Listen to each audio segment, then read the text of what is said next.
Hey, hockey fans, welcome to Inside the Game, and I'm very, very excited to have a special mashup. The NHL meets F1 in today's episode. We've got not only the CEO of McLaren Racing, but also a huge hockey fan, Zach Brown, joining me on the show. And Zach, well, first of all, welcome to Inside the Game. We're so happy to have you.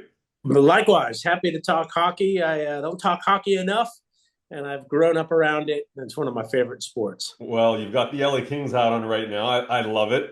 So I did catch you in Drive to Survive season one. I'm a huge F1 fan, and I saw you playing some beer league hockey there in London, if I'm not mistaken. Yep. Where did your love of hockey begin from? Let's start there.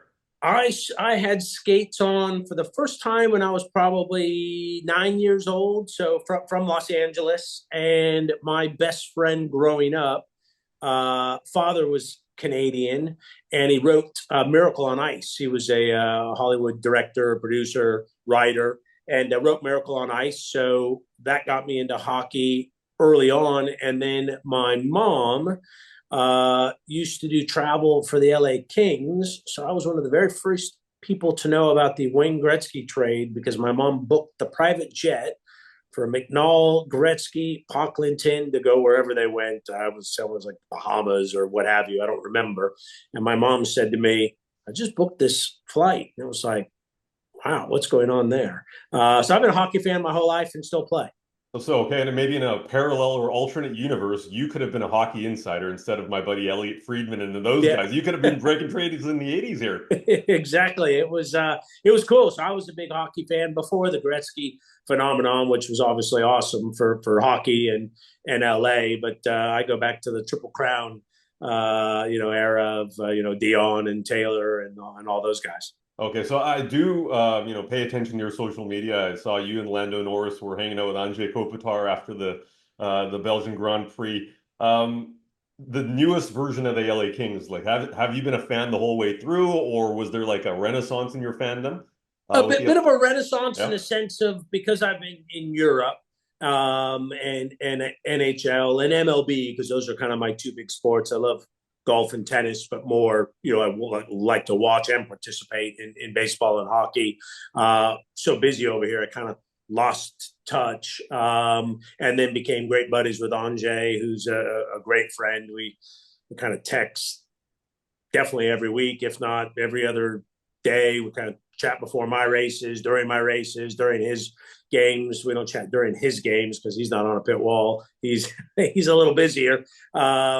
Yeah, we've become great buddies. And Timu Solani is a great friend. And Jeremy Roenick's coming out and join us in Vegas. So spent some time with Mark Messier. His new Game 7 episodes are pretty awesome. So that's kind of more my era on.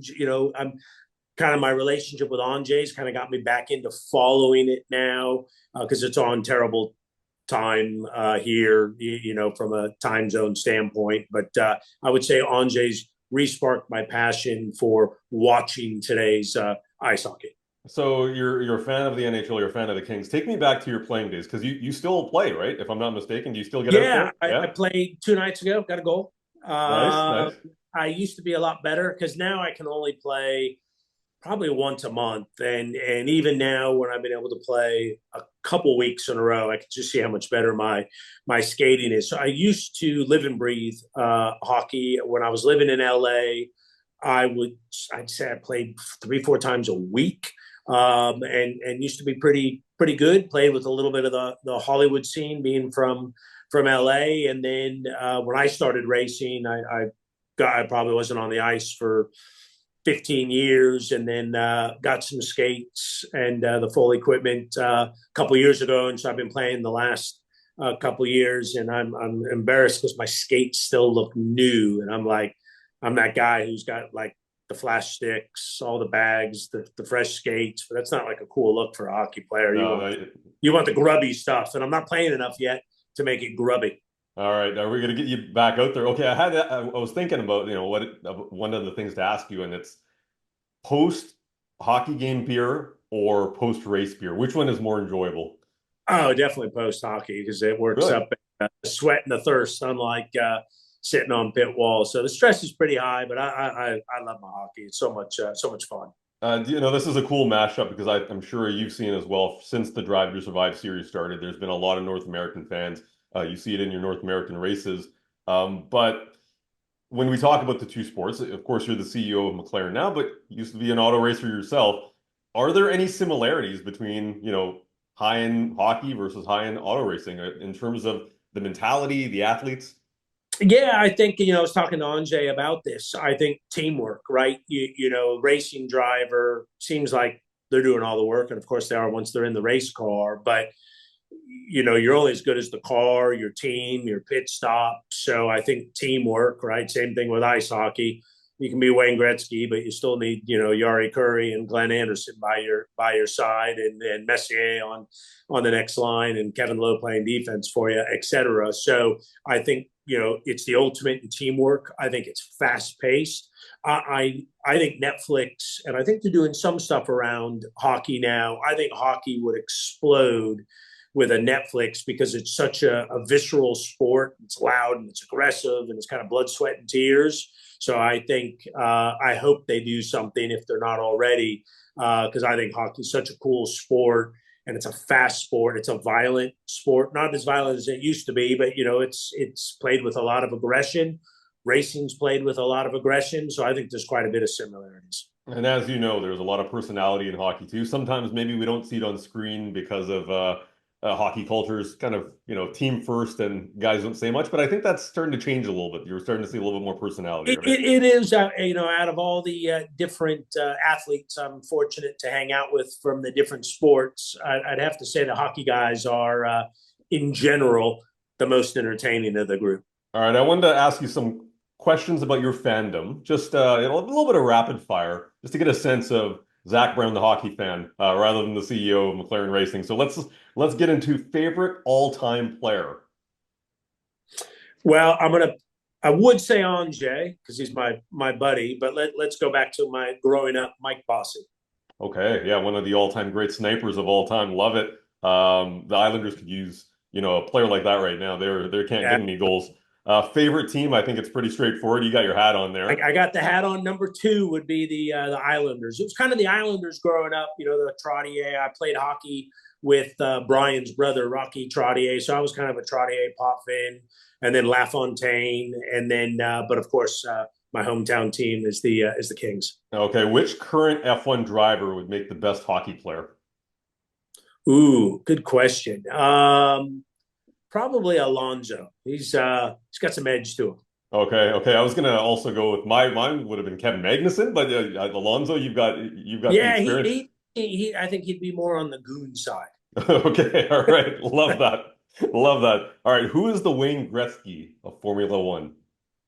Ooh, I think you got to say that's Lewis Hamilton All right, love it, love it. because he does it. Not only is his stats the best, he does it with class and finesse, and is he's got all the crowns, doesn't he? So I think their personalities are, well, the personalities aren't necessarily the same, but what they've done for the sport transcended the sport. I think they're similar in that sense. Absolutely, they're ambassadors beyond the grid, where we see Lewis in New York on the Met Gala and his charitable work and all of that. I do have you here, so I have to ask you about the upcoming GP that's coming up. Brazil, of course, pretty eventful week last week in Mexico, and I know you've Yep. chatted a fair bit about that. But let's talk about the championship a little bit here. Lando Norris is what, 47 points away in the championship. As this season winds down, how are you feeling about this championship race with Max Verstappen? Well, we got two championships going on, right? We've got the drivers' championship, which, Lando's going to need to be perfect all four races, and Max needs to kind of do less than perfect. He needs a bad weekend because Lando needs to get 11 and a half points a weekend. And there's not the gap between first and second is 7 points, and the gap between first and third is 10 points. So, Lando can go win all the races, but if Max does what he does so well, which is, a bad day for him is second or third, that's not going to get the job done. So, you don't want to wish bad luck on anyone, but we need a little bit of bad luck for Max and nothing but good luck for Lando. On the constructors front, we're 29 points in the lead. but not long ago we were 78 points in front of Ferrari, and we're now only 29. So it's game on. I think it's going to come down to game 7, if you'd like, the final race of the year. And I think it's going to be a nail biter between us, Ferrari, and I wouldn't rule out Red Bull, even though they're kind of struggling at the moment. And how big of a difference is that from first and second? Obviously, winning the constructors is, it's a reflection of team success, but sometimes we also hear about the difference between second and third. Just placing one spot higher in the constructors, how big of a deal is that for a team? Well, for a team, it's huge, right? We're here to win. From an economic standpoint, it's probably about $10 million. But I can tell you, we don't care about $10 million. You said we could win and give $10 million to the second place team. I would take that over finishing second and taking $10 million off the. We're here to win. We want to win the championship. Of course, there's financial benefit, but we're in this for sporting reasons, not for financial reasons. All right. Lastly, I have to hit you up on the what we saw in Mexico. Obviously, Max very aggressive in the way he was driving against Lando. It's becoming a little bit of a theme here. Is that something that worries you? And have you had a chance to chat with the FIA about it? Yeah, it is worrisome because you want to have good, clean, hard racing, and in Mexico, it was just over the line. You got a big penalty, which is kind of unheard of, to get 2 penalties on the same lap and to be 10 seconds versus 5 seconds. So I think everyone recognized that was way over the line. And hey, we're all for good, hard, fair racing. Max is an unbelievable talent. He's a 3-time world champion, on his way probably to becoming 4th.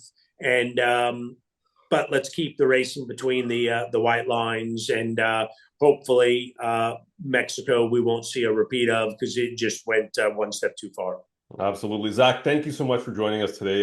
First of all, this is my dream mashup of NHL, which I work in, and F1, which I'm a huge fan of. So this is a really cool experience for me, and I'm sure our viewers are going to enjoy it as well. Best of luck in Brazil and the rest of the way. Thanks for joining us today.